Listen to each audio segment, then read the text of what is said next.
Bismillahirrahmanirrahim. Alhamdulillahi Rabbil alamin. Wassalatu wassalamu ala khayri xalqi Muhammadin va ala alihi va sahbihi ajmain. Amma ba'd. Assalomu alaykum va rahmatullohi va barakatuh. Mana siz bilan bugun ana shu Odam alayhisalomning yaralishi va bidoyatul xalq haqida suhbatlashib, Odam alayhisalomning yaralishiga yetib kelgan edik. Bugun inshaalloh mana Odam alayhisalom haqida gaplashgan bo'lamiz. Bismillahirrohmanirrohim. Alloh subhanahu va taolo Qur'onda marhamat qildi. Va ma xalaqtul jinna val insa illa liya'budun. Men jinlarni va insonlarni, odamlarni ibodat uchun yaratdim. deb marhamat qildi. Demak, insonni yaralishidan maqsad ibodat bo'ladi. Agar qaysi bir inson dunyoga kelsa-yu, Robbisini tanib unga ibodat qilmaydigan bo'lsa, o'zi ma'lum bir maqsad uchun yaralganida shu maqsadni amalga oshirmagan bo'ladi. Mana shu qo'limizdagi qalam agar yozishlikdan to'xtab qolsa, o'z-o'zidan kerak emas narsaga aylanib qoladi. Qo'limizdagi telefonimiz suvga tushib ketib kuyadigan bo'lsa, remont bo'lishigini, remont bo'lmasligini ustidan eshitgan paytimizda har qancha qimmat pulga olgan bo'lmaylik, u arzimagan 2 pulga qiymat narsa bo'lib qoladi. Har bitta narsa o'zini mavjud bo'lib turishligida ma'lum bir maqsadni ko'zlaydi. Shu maqsadni amalga oshirishdan yaramay qolganda u narsa kerak emas narsaga aylanib qoladi. Xuddi shunga o'xshaganda insonni dunyoga kelishining maqsadi ibodat ekan. Inson ibodat qilmasa, kerak emas buyum qatorida bo'lib qoladi. Vaholanki Alloh subhanahu va taolo siz bilan bizni ibodatimizga muhtoj emas edi. Alloh taologa nima kerak bor odamni yaratishlikda? Nima kerak bor mahluqotlar yaratishligini? Alloh taolo g'aniyun anil alamin, butun olamlardan behojat bo'lgan Parvardigor edi. Hech o'ylab ko'rganmizmi, nimaga Alloh taolo yaratgan siz bilan bizni? Nimaga keragi bor edi Alloh taologa? Shuni yaxshi tushunib olsak, bizga Alloh taolo eng asosiy narsa berganligini, biz dunyodagi eng boy odamlar ekanligimizni anglab yetamiz. Alloh azza va jallani go'zal ism-sifatlari bor. Alloh taoloni rahmati bor, karami bor, marhamati bor. Mana shu sifatlarni Alloh taolo zohir qilishlikni xohladi. Bandalarni yaratdi, mahluqotlarni yaratdi, ularga ne'matlarni berdi, o'zini tanitdi. O'zini Alloh azza va jalla tanitishlikni xohladi. Demak, butun koinotda yaralishidan maqsad Allohni tanishligi bo'ladi. Demak, siz bilan biz dunyoga kelib Alloh azza va jallani tanibmiz, uni ism-sifatlarini o'rganibmiz, qanday sifatlarga ekanligini ko'ribmiz, iymon keltiribmiz. Demak, eng asosiy narsa bor bizda. Uni bu yoqdagi narsa Alloh taoloning xohishdagi narsa, xohlasa berardi, xohlamasa bermas edi. Bandalar bor, dunyodagi hamma matoni olgan, lekin Robbisini tanishlik baxtidan mahrum. Bandalar bor, yer yuzida sulton bo'lgan, yer yuzining hukmronlari, podshohlari bo'lgan, lekin Robbisiga subhana robbiyal a'lo deb peshonasini yerga qo'yib sajda qilishlik baxtidan mahrum. Chunki birodarlar, do'st qidirsang ibodat etar deyilgan. Har qancha narsa insonda ko'p bo'lsin, lekin ibodati bo'lmaydigan bo'lsa, yer ustida to'plagan jamiki narsasi ko'milganda inson yerni tagiga o'zi kirib ketadi, yerni bu yerda qoladi, faqat insonning ibodati bilan kiradi. Demak, Alloh azza va jallani siz bilan biz tanishligimiz biz uchun berilgan eng oliy ne'mat bo'ladi. Allohga hamdlar bo'lsin. Alloh subhanahu va taolo mana Odam alayhisalomning yaralishligi haqidagi bahs, so'z Odam alayhisalom hali yaralmasdan turib boshlandi. Astagfiru billah, iz qala robbuka lil malaikati inni ja'ilun fil ardi khalifa. Vaqtiki Parvardigoringiz farishtalarga men yer yuzida o'zimni xalifamni yaratmoqchiman dedi. Xalifa degan so'z bu o'rinbosar degani. Alloh azza va jallani yerdagi o'rinbosari degani. Yer yuziga hali odam demadi Alloh taolo, bashar demadi, o'rinbosar dedi. Ana shu Alloh taolo o'zini niyatini aytgan paytda siz bilan biz otamiz Odam alayhisalom bir marta aziz bo'ldi. Chunki nima deyapti Alloh? Meni o'rinbosarim. Davlatning birinchi rahbari podshohi bo'lsa, undan keyingi odam o'rinbosari bo'ladi. Ikkinchi odam bo'ladi. Alloh taolo siz bilan bizga shunday unvonni beryaptiki, yer yuzini meni hukmimni joriy qilishligi bilan yer yuzini obod qiladi. Meni hukmimni hayotda tatbiq qiladi. Shuning uchun o'rinbosar dedi. Bundan katta birodarlar, amal, bundan katta mansab bo'lmaydi. Har bitta erkak kishi Alloh taoloni xalifasi o'zini uyida. Ana shu 6 soti, 7 soti uyingizda to'rtta bolangiz, bitta xotiningizga xo'jayinmisiz? Allohning yer yuzidagi o'rinbosari bo'lasiz. Ya'ni Alloh azza va jalla ertaga qiyomat kunida ana shu 4 ta farzandingiz va xotiningiz ustida sizga savol beradi. Demak, yaralishlikni boshida Alloh taolo aziz qilib qo'yapti bu bandasini. Kim deyapti? O'rinbosar bo'lyapti. Hali otamiz Odam alayhisalom bir marta alhamdulillah yoki bir marta subhanalloh demasdan Alloh martabasini qanday ko'taryapti. Biz shunday odamni bolalarimiz birodarlar.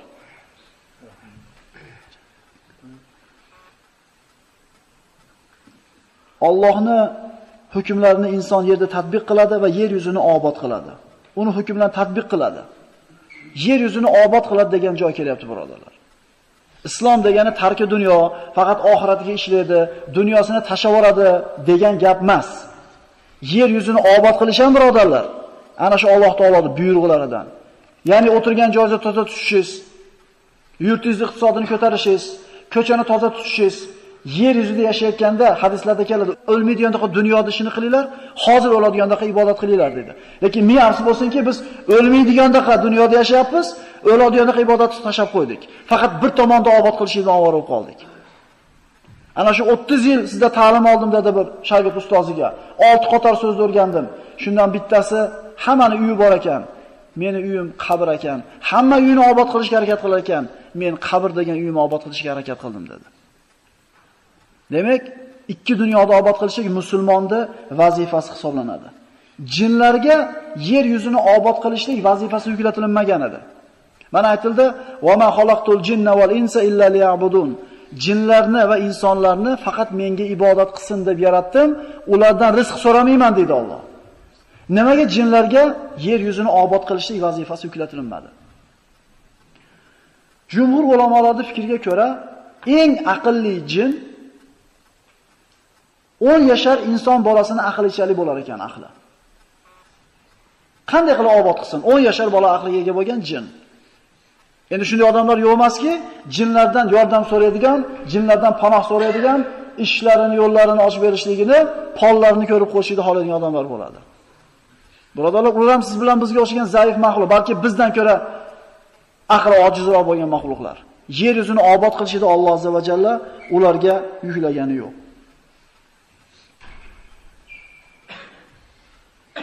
Alloh taolo Odam alayhisalomni yaratdi va suratini go'zal qildi. Laqad xalaqnal insana fi ahsani taqvim, thumma radadnahu asfala safilin. Biz insonni eng go'zal suratda yaratdik deydi. Mana ulamolardan bir kishining oldiga bir ayol kishi keladida, "Ey imom," deydi, "Erim menga sen agar oydan chiroyli bo'lmasang, talaqsan" dedi. Talaq tushadimi, tushmaydimi dedi. E'tibor bering. Oydan go'zal bo'lmasang, talaqsan dedi. Shunda haligi imom domlamga, ustozimga boring deb ustoziga jo'natdi. Ustozim aytgan javobni menga aytib ketasiz dedi. Ayol bordi ustozining oldiga. So'zini aytuvdi: "Ey nodon ayol, sen oydan go'zal bo'la olamiding? Albatta taloq tushadi. Taloq bo'psan" dedi. Hali ayol xafa bo'lganicha birinchi kelgan imomning oldiga keldi. "Ustozingiz taloq tushadi" dedi deb aytdi. Haligi imom yuringda ustozning oldiga oldi, talab bordi, aytdi: "Ustoz, taloq tushadi debsiz. Taloq tushmaydi." Ustozi nimaga tushmaydi? Axir inson oydan chiroyli bo'la olmaydi desa, ana shu imom shogirdi ustoziga aytayaptiki, "Ustoz," deydi, Alloh taolo "Laqad xalaqnal insana fi ahsani taqvim" degan oyatda biz insonni eng go'zal suratda yaratdik deyapti. Demak, eng go'zal surat insonda ekan, oydan sen chiroylisan, taloq tushmaydi deganda ustozi tan olgan ekan xatosini. Birodarlar, insonlar siz bilan biz ana shu yuzga qarab turib baho beradigan bo'lsak, qanaqa suratda bo'lmasin, albatta u eng go'zal suratda yaratilgan. Shu bilan ham bir marta arz bo'lmayapmizmi? Fi ahsani taqvim, eng go'zal suratda yaratdik. Farishtalarga Alloh taolo men yer yuzida o'zimni o'rinbosarimni yarataman deganida, farishtalar javob berib aytdiki: "Ataj'alu fiha man yufsidu fiha va yasfiku dima."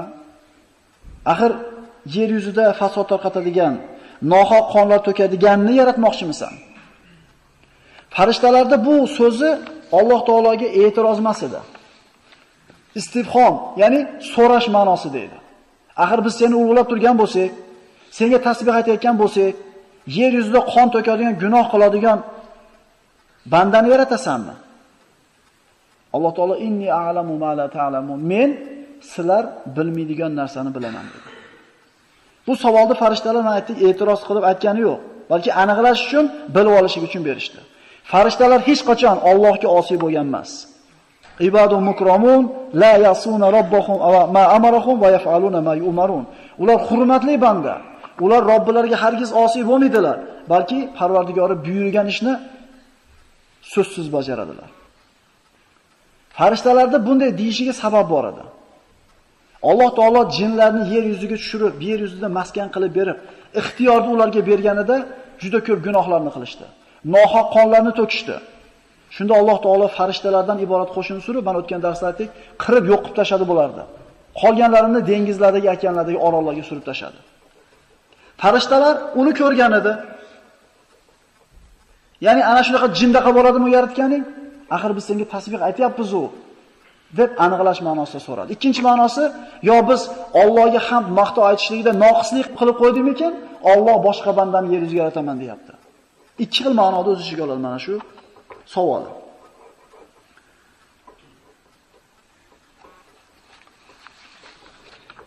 Alloh taolo men sizlar bilmagan narsani bilaman dedi. Farishtalar o'zaro suhbatlashib aytishdiki, Alloh xohlagan bandasini yarataversin. Baribir biz Allohning huzurida hurmatli banda bo'laveramiz. Ilmli bo'laveramiz. Bar bizdaqa bo'lmaydi u deydi. Bunday deyishiga sabab bor edi. Chunki farishtalar butun koinot ishini tadbiq qilib turishardi.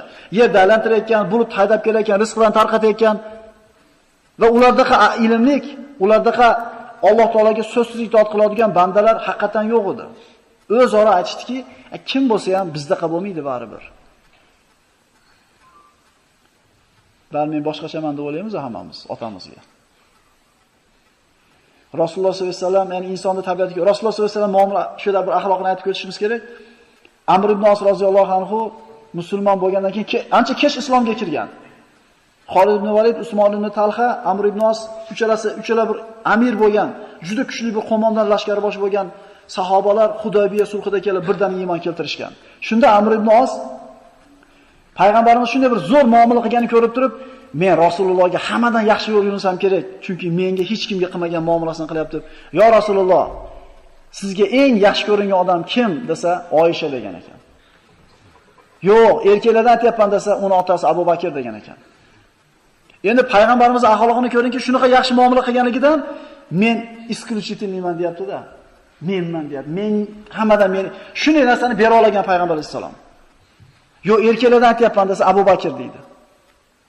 Keyinchi desa Umar deydi. Keyinchi desa Usmon deydi. Deydi, bekar so'rabman deydi. Agar deydi davom etaversam oxirida bo'lib qolishimdan qo'rqib to'xtatib qo'ydim. Bekar so'rabman. So'ramasdan hammasidan meni payg'ambarimiz yaxshi ko'radi yurganim yaxshi ekan. Rasulullohning axloqini ko'rib qo'yaylik. Bir shingil birodarlar. Har bitta sahobasiga personalni muomala qilgan. Har bitta sahoba o'zini boshqacha deb bilgan payg'ambarimiz oldida. Farishtalar baribir bizdaqa bo'lmaydi kim yaratsa ham, baribir biz boshqachamiz deyshti. Dar haqiqat ular Alloh taoloning huzurida eng hurmatli, eng bilimdon mahluqlar edi.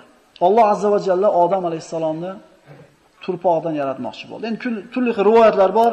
Hani o'tmendan yaratdi dedi. Biz u zaif bo'lgan rivoyatni olmaymizda, sahihini olamiz. Alloh taolo Odam alayhisalomni turpoqdan, yer jinsidan yaratmoqchi bo'ldi. Imom Ahmad, Imom Termiziy ibn Himmonlarda keltirilgan hadisda Alloh azza va jalla buyurdi farishtalarga, yer yuzida qanaqaqa turpoqni sorti bo'lsa, shundan bir qismini olib chiqildi. Sarig'i bor turpoqda, qattig'i bor, sho'ri bor, qorasi bor, yumshog'i bor, dag'ali bor. Mana shu turpoqdan Odam alayhisalom aralashtirib loydan yasaldi. Demak, odamlarning tabiatini xilma-xil bo'lishi nimasidan ekan? Turpoqdan ekan. Ya'ni bitta otadan 3 xil bola chiqishi mumkin tabiati, xarakteri. Bu nimasiga bog'liq bo'lyapti? Turpog'iga. Shuning uchun ba'zi bir birodaringiz injiqligini, ba'zi bir birodaringizni sholdir-shuldirligini turpog'idan deb qo'yib, nima qilib qo'yavering? Kechirib qo'yavering. Avf qiladigan bo'lsangiz, bu zaiflarga ihson deyiladi, rizqingizga baraka kiradi, birodarlar. Rizqni aytib o'tmasak bo'lmaydi. Vaqtiki Alloh farishtalarga men loydan inson basharini yaratmoqchiman dedi. Va bu loyda Alloh taolo aralashtirdi va tinun lazib deyiladi. Yopishqoq loyga aylandi, bir-biriga qattiq aralashdi. So'ngra Alloh azza va jalla Odam alayhisalomni o'zini ikki qo'li bilan yaratdi. Bir marta aziz bo'ldi. Qachon?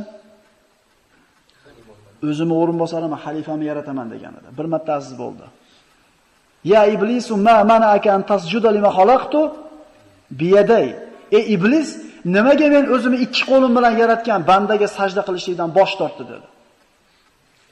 Inna ma'mruhu idza arada shay'an an yaqula lahu kun fay. Alloh bir ishni qilmoqchi bo'lsa, shu ishga bo'l deydi, shu ish bo'ladi. Lekin Odam alayhisalomni ikki qo'lim bilan yaratdim deyapti. Yana xos muomalami? Bizning otamiz shunaqa birodarlar. Alloh taoloning qo'li haqida. Ahli sunna va jamoatning aqidasida Alloh taoloning qo'li bor deyilyapti mana. Nima deymiz bunga biz? Muattala, mushabbaha degan firqalar chiqib ketdi. Muattalalar aytishdi, Allohning qo'li yo'q dedi. Qo'li bo'lsa yelkasi ham bo'lish kerak. U beli ham bo'lish kerak. U bizga o'xshab qoladi. Allohning qo'li yo'q dedi-da, yo'q deganligi uchun Allohning qo'lini kofir olib ketishdi. Chunki Alloh taolo ikki qo'lim bilan deyapti. Biyada deyapti, lug'atni biladigan birodarlar. Ikki qo'lim bilan deyapti. Oyatni inkor qilishdi, kofir bo'lishdi. Mushabbahalar chiqishdi.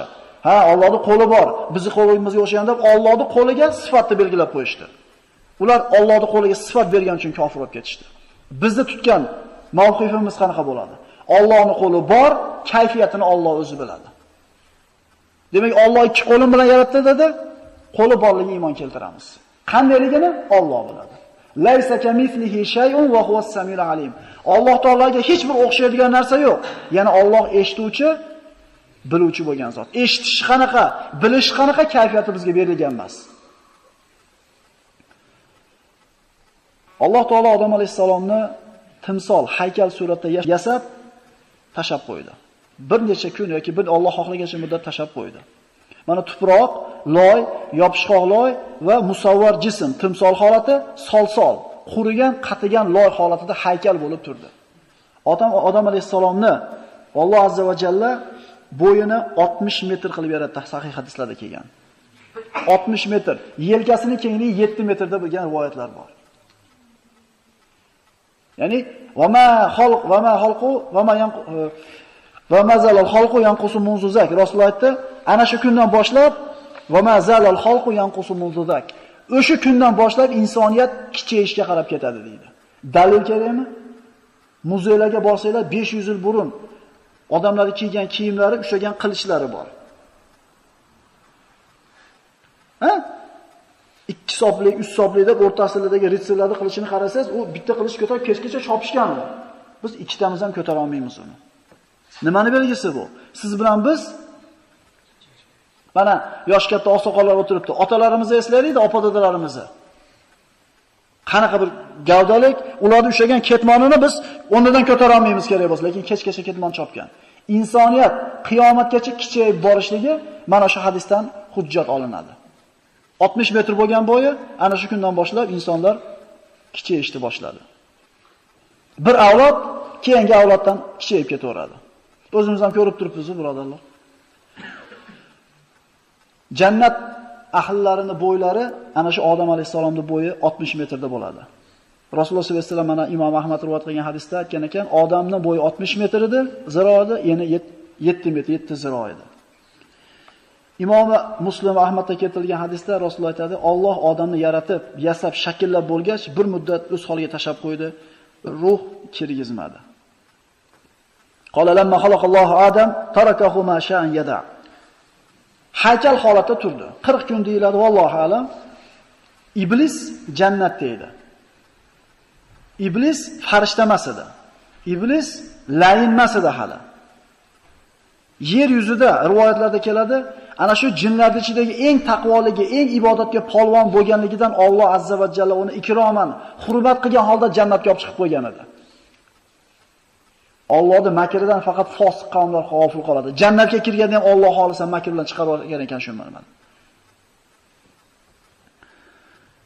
Iblis keldida hasad qildi. Kim bu dedi? Nima uchun yaraldi? Har tomondan aylanib ko'rdi. Hadislarda keladi, iblis kelib tepib ko'rdi Odam alayhisalomni. Shunda ovoz chiqdi. Odam alayhisolamning qorni bo'sh edi. Haykal holatda qorni bo'sh edi. Ovoz chiqqanini ko'rdi-da, Odam alayhisolamni ichi g'ovak, bo'm-bo'shligini ko'rdi-da, quvvat yo'qligini bildi. Ibn Abbos Tabariyda keltirilgan rivoyatlarda odam shakllangan, yaralgan holda 40 kun ruhsiz holda turdi.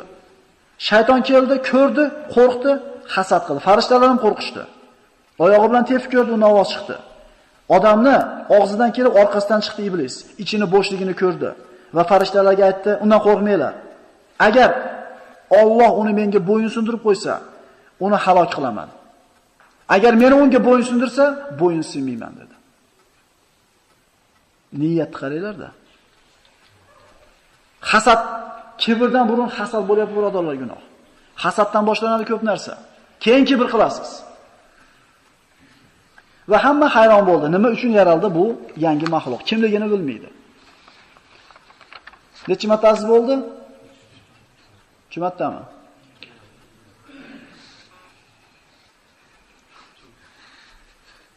Uyqusirayapti shekilli. So'ngra Alloh azza va jalla Odam alayhisalomga ruh kirgizdi. Fa iza sawaytuhu va nafakhtu fihi min ruhi faqau lahu sajidin. Qachoniki men uni yaratib, tekislab, shakllab, o'zimni ruhimdan puflab kirgizganimda, unga sajda qilgan holda yiqilinglar. Mana endi 3 marta bo'ldi. Nimamdan deyapti Alloh? Ruhimdan deyapti. Birodarlar, siz bilan bizdagi tirik qilib turgan ruh, bu Allohning ruhidan ajrab chiqqan ruh, birodarlar. Mana bu jasad. Bu turpoqdan bo'lgan, yerdan bo'lgan. O'lganimizda kirib ketadi. Inson o'lganda yerdiki yerga, osmondiki osmonga ko'tariladi. Nima o'lmaydi? Jasadmi, ruhmi? Allohu la ilaha illa huval hayyul qayyum, la ta'khudhuhu sinatun va la nawm. Allohda na uyqu oladi, na mudroq oladi. Ruh uxlamaydi, birodarlar. O'lmaydigan, uxlamaydigan, mudramaydigan Alloh azza va jallaning ruhidan chiqib bizga kirdi. Bizni aziz qilgan narsa ham shu ruh, birodarlar. Shu ruhni Alloh taolo kiyintirib qo'ydi mana jasad bilan. Qiyomatda Alloh taolo boshqatdan turpoqdan chiqarib kiyintirib qo'yadi bu jasadga. Jasadni ehtiyot qilib, ruhni qiynamayli, birodarlar. Namozda turganda rohat oladi. To'g'ri, oyog'imiz tolyapti, belimiz tolyapti, chiqib ketib qolyapti chidamasdan. Ishlatib qolish kerak bu jasadda, bu ruhni rohati uchun. Hadislarda keladi, mana quyidagi hadisda Odam alayhisalomga ruh kirishlik tafsilotlari keladi. Alloh taolo Odam alayhisalomga ruhni boshidan kirgizdi. Birinchi bo'lib ko'zi ishladi. Jannatdagi mevalarni ko'rdi. Aqli ishladi. Pastga qarab keldi. Mana shu joyga kelganda Odam alayhisalom bitta aks urdi. Shunda farishtalar alhamdulillah deng deyishdi. Odam alayhisalomda birinchi og'izdan chiqqan so'zi alhamdulillah bo'ldi. Alhamdulillah ibodatlarning ibodati, birodarlar. Inshaalloh keyingi suhbatlarda alhamdulillah qanaqa ibodatligini gapirib beramiz. Alhamdulillah dedi. Voy demadi.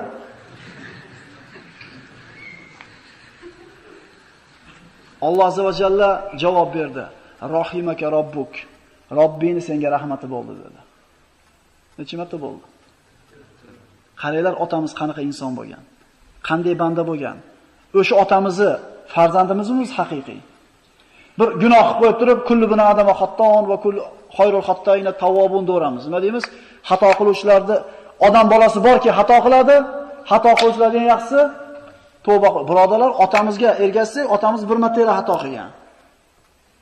Bir marta shu mevani yeb qo'ygan. Qaytib gunoh qilmagan.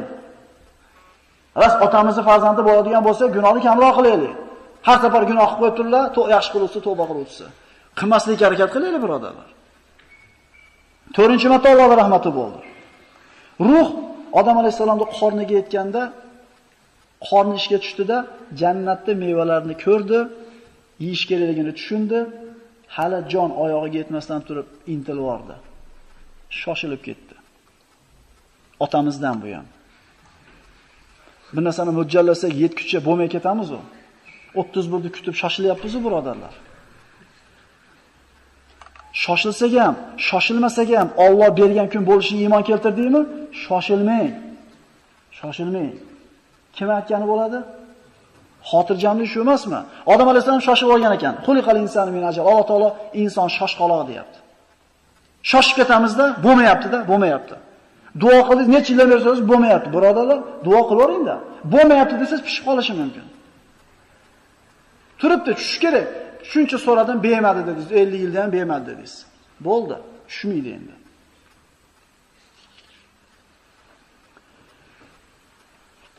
Inson o'layotganda ham xuddi shuni aksi bo'ladi, birodarlar. Jon oyoqdan chiqishni boshlaydi. Yaxshi bilamiz, oyog'i muzlab qopti deymiz, oyog'i nima deymiz? Ishib qopti deymiz. Xuddi shuni teskarisi bo'ladi. Ruh qanday kelgan bo'lsa, chiqishlikda xuddi o'shunday teskari yo'l bilan oyoqdan boshlab chiqishni boshlaydi. Va mana ba'zida shunday bir ulamolarning gaplari keladi, inson mana shu o'lganda ko'ramiz, haligi kinolarda ko'ramiz endi. Ko'zi shuni osmonga qarab qoladi. Ruhini chiqib ketayotganini ko'rar ekan ko'z oxirgi marta. Ruhini ko'rar ekan o'zini. Ho, hali qancha bor unga deymiz-ku.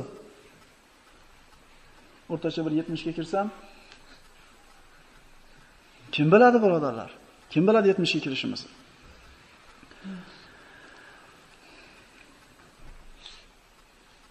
Alloh subhanahu va taolo Odam alayhisalomga jon kirgizib bo'lgandan keyin umurtqasini o'ng qo'li bilan siladi. Va qiyomatgacha, ana shu lahzadan boshlab qiyomatgacha yashaydigan odamlarning ruhini bir vaqtda yaratdi. Bu yerda o'tirganlar yosh qancha bo'lishidan qat'iy nazar ruhimiz teng akalar. Odam alayhisalomning birinchi farzandlari va oxirgi qiyomatgacha yaqin tug'iladigan farzandlarning ruhi bir vaqtda Alloh taolo bo'ldidi, hamma ruhlar bir vaqtda yaraldi.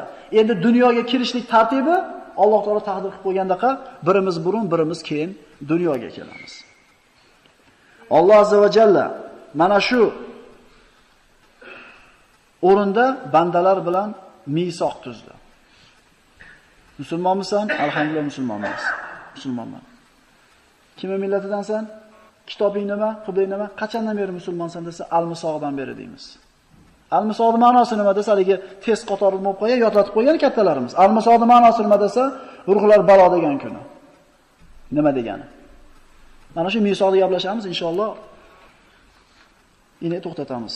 Astagfirullah va akhadha robbuka min bani adama min zuhurihim zurriyatahum va ashhadahum ala anfusihim alastu bi robbikum qalu bala shahidna an taqula yawmal qiyamati inna kunna an hada ghafilin aw taqula inna ma ashraka abauna min qablu wa kunna zurriyatan min ba'dihim afatuhlikuna bima fa'ala al-mubtilun.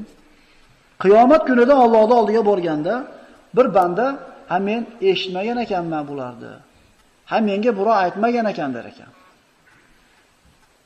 Biror bir qavm bo'lmaydi, magar ichida albatta oxiratda ogohlantiradigan nazir, ogohlantiruvchisi bo'ladi deyildi. Endi bir banda eshitmadi ham deylik. Ruh ana shu paytda yaratib qo'yib turib, hammamiz ruhimiz Alloh taolo alastu bi robbikum. Men sizlarni yo'qdan bor qilgan Robbinglar emasmanmi deganda hammamiz bir ovozdan ha, biz guvohmiz sen bizni yo'qdan bor qilganligingga deb javob berganmiz. Kim esla oladi shuni? Islomiysizlar-a? Men ham islomiyman. Chunki agar buni eslaydigan bo'lsak, bu qanaqa bu imtihon bo'lib qoladi? Alloh taolo aytayapti, mana biz guvohlikka o'tdik. Qiyomat kunida biz bu narsalardan bexabar ekanmiz. Otalarimiz mushrik bo'lgan ekan, otalarimiz qilgan gunoh tufayli ana shu ahmoq bo'lgan odamlarga ergashganligim uchun azoblaysanmi demasligimiz uchun senga hozir so'z beryapmiz. Ya'ni har bittamiz bittadan eslaymiz birodarlar qiyomat kunida bergan so'zimizni. Ana shu payt misoq deyiladi. Ruhlar Parvardigori bilan ittifoq qilgan, dogovor qilgan kuni misoq deyiladi. Qachondan beri musulmon ekanmiz? Al-misoqdan beri. Al-misoqning ma'nosi nima ekan? Hammamiz ha Parvardigor, sen bizni yo'qdan bor qilgan Robbimizsan, bizga hech qanaqa uzr qolmadi degan kunimiz. Demak, hech kimga qiyomat kunida uzr qolmaydi.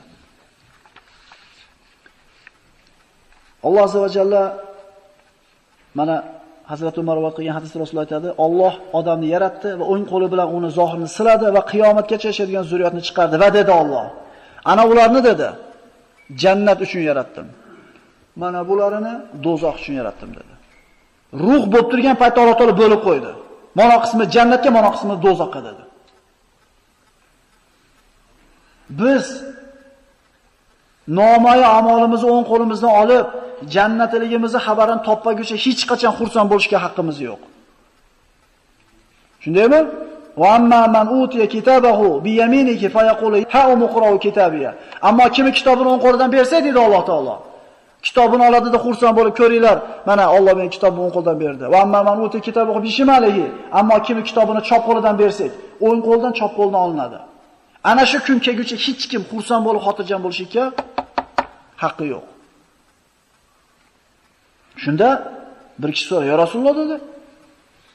"Kimi jannatga, kimi do'zaxga borishi hal qilinganmi?" "Ha" dedi Rasululloh. "Unda nima qilamiz qiylan amal qilib?" dedi. Kitobimizga suyanib, yozib qo'ygan narsaga suyanib yota olmaymizmi? Meni jannati bo'lganimni yozgan bo'lsa, men dod desam, faryod desam, jannatga kiraman ekan. Shundaymi? Shunday. Men har qancha amal qilsam, agar do'zaxligimni yozgan bo'lsa, do'zaxga kirib keta olman ekan. Shundaymi? Unday emas, birodarlar. Amalu kullun muyassar liman xuliqa dedi Rasululloh. Yo'q dedi, amal qilinglar dedi. Har kim dedi, diqqat qilaylik.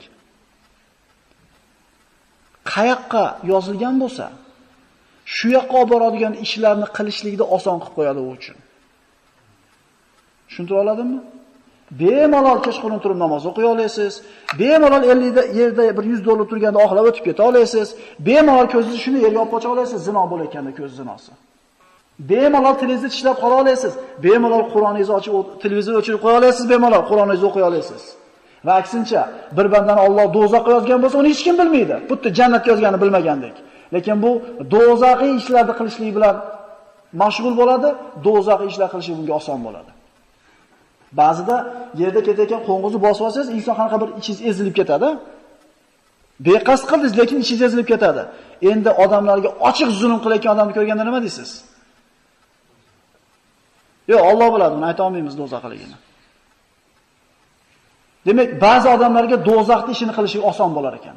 Ba'zi odamlarga jannatning ishlarni qilishlik. Demak, tekshiraylik birodarlar. O'zimizga savol beraylik. Qaysinisi oson bo'lyapti? Yana noaniq kim haqqa borishligi biz uchun Alloh azza va jalla o'zi biladi.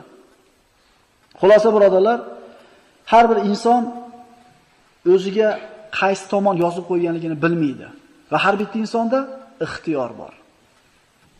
Indalloh shu gapda.